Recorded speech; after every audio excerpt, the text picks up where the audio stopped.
Have you ever noticed that almost nobody feels qualified to become the person that they're meant to be?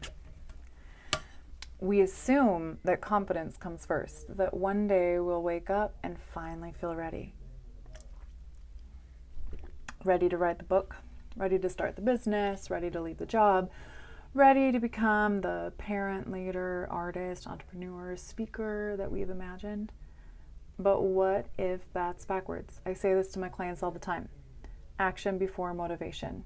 What if confidence isn't the prerequisite? What if confidence is the reward for acting before you have it?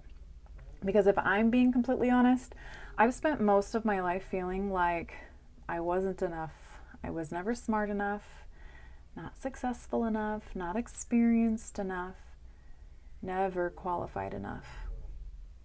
Every new chapter came with the same question: who am I to be doing these things? And here's what's funny, that question has never actually gone away. I ask that every day.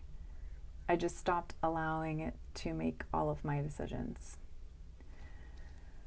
A few years ago, I opened Healing Hearts Haven on Main Street in Mitchell, South Dakota. I thought I knew exactly what I was building. We were going to do children's art camps. There was going to be creativity and community. It was beautiful, and then it all fell apart. And at the time, I thought I had failed. I went back to practicing law, was miserable, and I went back to school. I questioned whether I had made the biggest mistake of my life. I was accruing more debt. But looking back now, I don't think I failed.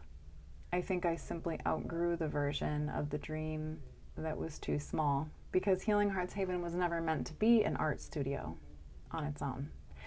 It wasn't meant to just be a coaching business. It was never meant to be just publishing or only speaking or only workshops.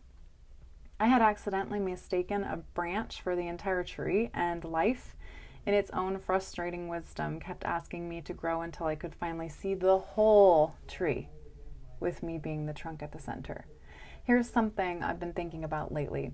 We spend so much of our lives asking permission to become the person we are already capable of being. We wait for the credentials to come, the recognition, the followers, the money, the validation, some invisible moment where someone's going to tap us on the shoulder and say, "Congratulations, you're officially enough now. Do you feel it?" Almost always the answer is never. And that day never comes, because identity doesn't arrive after success. Success usually follows the identity we created. And years before anyone called me an author, I had to believe I was someone who wrote. Years before anyone invited me to speak, I had to believe that my voice mattered, so I started blogging. Years before anyone recognized Healing Hearts Haven as a business, I had to believe that my vision deserved to exist. One day when I was wishing for the whole vision, I asked, well, what do I tell people I offer? And my website said that you're a wonderful creative life coach. That's it. No writing, no art, no courses, not larger campus that we can all build together. And I said, okay, well, let's go. We're building the thing. Then I started thinking bigger. Where would I get the word out? I wrote on a Post-it note. I'm going to show this to you.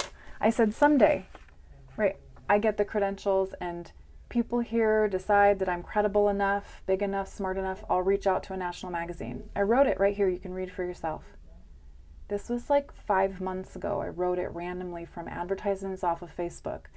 Then I revamped my website, stuck it on the wall, looked at my resume, and finally started seeing someone who was impressive and incredible, and decided, I don't need to wait for everyone else to decide that. I need to decide that for myself. And a few weeks later, I didn't look up Brains Magazine or start looking for how I was going to make that embodiment matter. Brains Magazine found me. They asked me to interview. My destiny was always waiting just for me to show up as the person I already was. And just this week, I was selected as an executive contributor for Brains Magazine. So you tell me how that happened. People see that announcement and they must think, she just always believed in herself. Look at all she's accomplished. The truth, I did not. I believed in the mission long before I consistently believed in myself. That's true. Sometimes that's enough to get you moving. I don't think manifesting means wishing harder. I think it means living today in a way that's consistent with the future you're trying to build, not pretending that you've already arrived there, because your brain already knows it's not true. But asking yourself, if I truly believe this vision mattered, what do I have today that I can act on? Would I write the article? Would I make the phone call? Would I start the business, launch the website, introduce myself differently? Stop apologizing for dreaming bigger. That's not a fantasy, that's alignment with who you're headed toward. Maybe the life you're dreaming about doesn't begin the day you finally believe in yourself. Maybe it begins the day you stop requiring certainty before taking action. Because every meaningful thing I've built started long before I felt ready. And I have a feeling that might be true for you. You have to know that you're not alone. And I'm the first person who's going to sit beside you and have the credibility to say, I've been there. So if this conversation reminded you that you're capable of more than you're giving yourself credit for, then I'd love to have you here.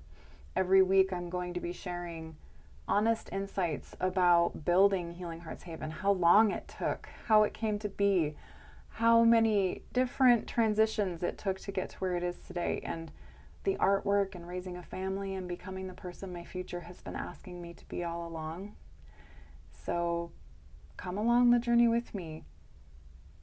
You just have to click subscribe and choose something different